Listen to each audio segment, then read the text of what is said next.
Olá, sejam bem-vindos a mais um vídeo do canal Pocotaku. Eu sou o Alisson, você é novo por aqui, não esqueça de se inscrever e também ativar o sininho para receber todas as notificações do canal.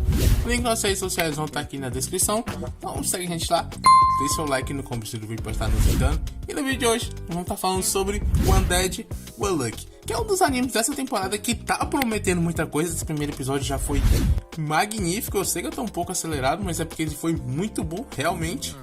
E é aquilo, né? Coisa boa, coisa bonita, é pra se mostrar, por isso que eu vou estar fazendo essa recomendação aqui hoje pra vocês. Então, bora nessa. O episódio começa mostrando duas cenas diferentes. Uma de um avião decolando e outra de um casal em um mundo pós-apocalíptico muito estranho.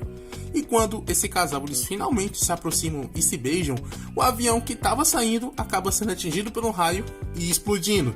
E essa cena toda de romance era apenas um mangá que uma garota estava vendo. E agora que ela sabe o final do seu mangá favorito, é hora de dizer adeus. E o seu plano é pular daquele lugar onde ela estava e ser atingida por um trem, coisa muito leve para se começar. Mas um maluco que estava ali só observando fala para ela que isso é perigoso, e ela disse que só queria viver uma vida de romance como daquele mangá, mas graças ao seu corpo ela não consegue fazer isso, por isso ela tem que morrer. E ela segura uma faca para que o cara não impeça ela de fazer aquilo. Ela também diz que quem tocar no seu corpo vai contrair uma doença mortal e morrer.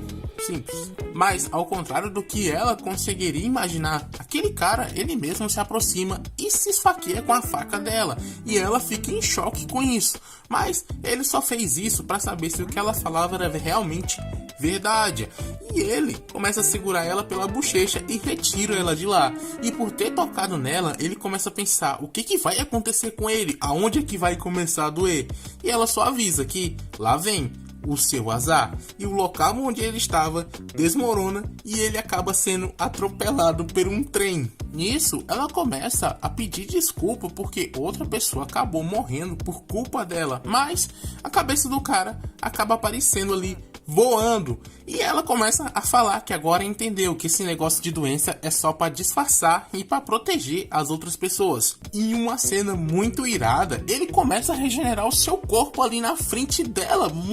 Muito massa essa cena. Só que agora ele tá peladão ali na frente dela, e quando ela vê isso, ela dá um soco nas bolas dele e tenta fugir de lá, porque achava que ele era um zumbi, né? Porque aquilo foi muito estranho para ela. Mas o cara, ele vai atrás e agarra ele, porque agora ele quer resposta sobre isso.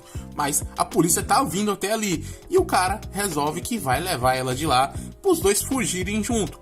Como vocês me perguntam? Usando o seu próprio sangue para se proporcionar e começar a voar. Isso é muito louco de se ver, e ele vai repetindo essa tática vários momentos durante esse episódio e talvez até mesmo durante todo esse anime, né? A gente ainda tem que assistir os outros episódios.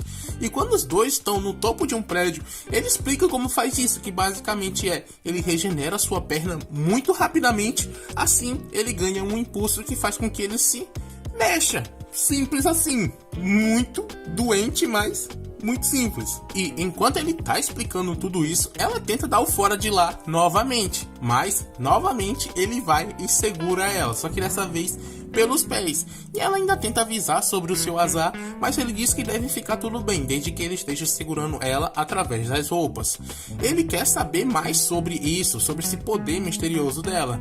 E para isso, ele fica segurando ela na beirada do prédio, pronto para ela cair. A garota diz que já pretendia morrer hoje mesmo, então essas ameaças não vai adiantar.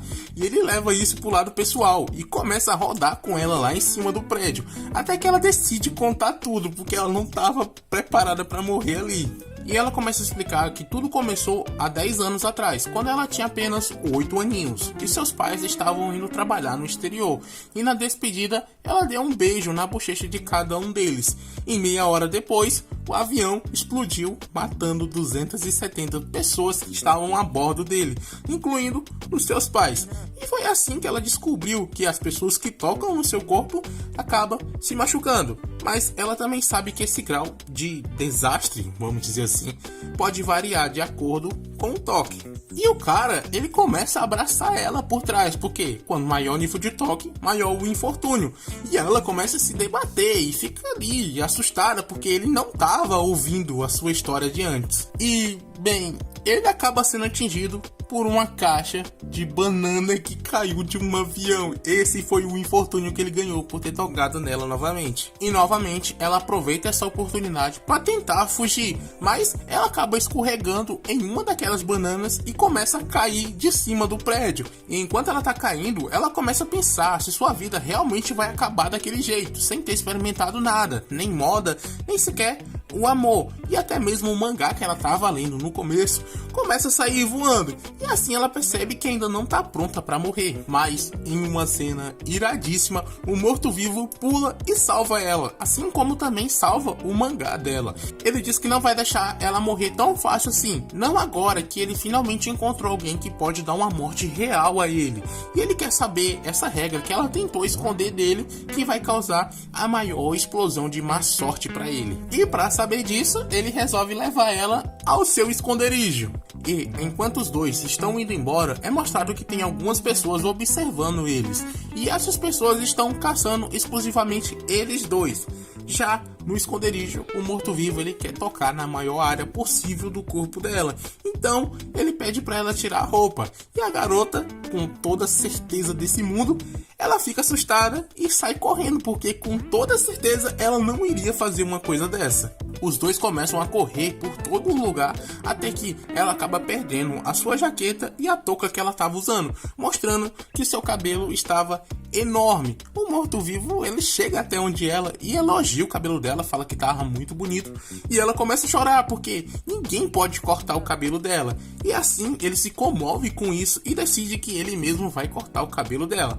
Afinal, ele já foi cabeleireiro há muito tempo atrás, mas já foi. Assim que ele termina, ela consegue ver o resultado pelo espelho e ela fica muito feliz por finalmente ter conseguido cortar o seu cabelo. E ela ainda agradece, mas ele fala que só fez isso porque pôde ficar segurando nela por 15 minutos direto. Então a má sorte dessa vez iria vir das grandes. E quando ele termina de falar, bum, a cabeça dele é cortada. Mas quem fez isso foi as pessoas que estavam atrás deles um tempo atrás. Eles pegam a cabeça do morto-vivo e colocam em uma caixa especial. Eles também prendem a garota. Eles explicam que o seu trabalho é policiar qualquer negador não selecionado como eles dois. E esses negadores devem ser essas pessoas que têm esse tipo de poderes diferentes que nem ele e ela possuem. A garota não entende nada sobre o que eles estavam falando e o cara se aproxima dela falando sobre seus poderes e tocando nela, porque ela pode tomar a sorte de alguém e acabar matando eles. Mas se a pessoa tocar apenas nas roupas delas, ou se essa pessoa que tocar estiver usando luvas, ela vai estar segura. E o que eles querem dela é utilizar esse poder misterioso dela para matar outras pessoas. Afinal, foi para isso que o morto-vivo também sequestrou ela. Mas a garota defende o morto-vivo porque ele só usou o seu azar nele mesmo para que ele pudesse morrer e que não é para se comparar a ele. O cara segura a sua bochecha e fala que não se importa em acabar com ela em vez de apenas capturar. E ela começa a chorar porque isso só aconteceu porque o morto-vivo tocou em seu corpo enquanto estava cortando o cabelo dela.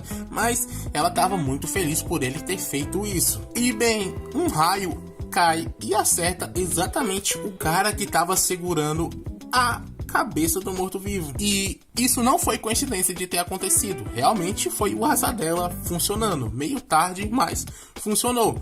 O morto-vivo retorna depois disso e o líder dos malucos lá fala que armas são inúteis contra ele, mas basta que todos eles ataquem de uma vez só porque ele não sabia nada sobre artes marciais.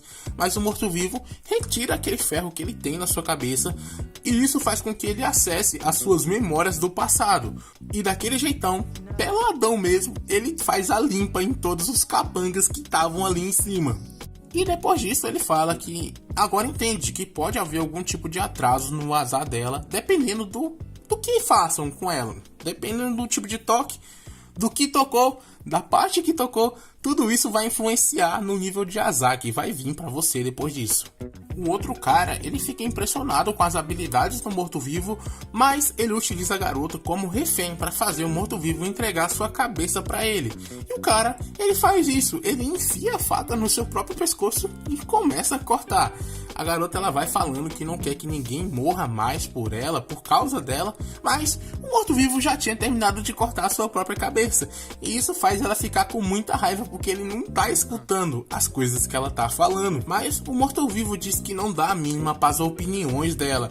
E também fala que se divertiu muito naquele dia e que se eles se verem de novo, eles vão festejar. E ele joga a sua cabeça pro cara pegar. E enquanto a cabeça do cara tá voando, a garota, ela começa a pensar que sabe uma maneira de desencadear a sua maior onda de azar. Ela vai e se solta e dá um beijo na bochecha do morto-vivo. O outro cara fica sem entender nada daquilo, o que tinha acontecido, o que ela tentou fazer, mas o morto-vivo, ele já saca logo na mesma hora e começa a regenerar o seu corpo. Ele já vai mandando ela dar o fora de lá e ela não perde tempo, já vai saindo. Enquanto isso, ele fica segurando o outro cara, porque, bem, um meteoro tá caindo naquela casa. Isso aconteceu depois dela dar um simples beijo na bochecha do cara. Um meteoro caiu em cima deles. E depois de tudo ter sido destruído por esse meteoro, a garota fica pensando que agora realmente é o fim do morto-vivo. Mas ele surge das cinzas falando que nunca tinha tomado um meteoro na cara antes. E os dois, eles ficam super felizes por finalmente ter saído vivo dessa. E ela vai e revela o seu nome pra ele, que é Fuko Izuno. E ela também quer saber o nome dele, mas ele diz que não tem mais um nome, ou não se lembra do nome que ele tinha antes. Então ela decide que vai chamar ele de Andy. O Andy diz que tanto faz, mas ele começa a olhar para ela e pergunta: isso aconteceu só porque você me deu um beijo na bochecha? E ela fala assim: foi exatamente isso. Ele, na maior cara de pau, se vira e fala pra ela: então agora a gente vai ter que fazer outras coisinhas. Se é que você me entende, que coisinhas são essas? E a bichinha, ela fica toda assustada e sai correndo de lá, porque, meu Deus do céu, o cara chega do nada querendo coisar com a menina, do nada mesmo. Mas ele não deixa ela quieta e sai correndo atrás dela, porque botou na cabeça que isso vai acontecer agora. E só resta saber o que vai acontecer no próximo episódio, porque esse se encerra por aqui. Espero que vocês tenham gostado. Esse anime, ele realmente já chegou com tudo. Falaram que seria muito polêmico. Foi bem maneiro, pra falar a verdade. Esse primeiro episódio não teve tanta coisas assim, não. Muito sangue, é claro, mas isso é o de menos. Espero que vocês tenham gostado. Comenta o que você achou desse anime, se vai assistir ou não. Deixa o like no finalzinho do vídeo se você ainda não deixou. Assista o nosso outro vídeo quando tá passando aqui na tela. E do mais, era só isso. Valeu, falou.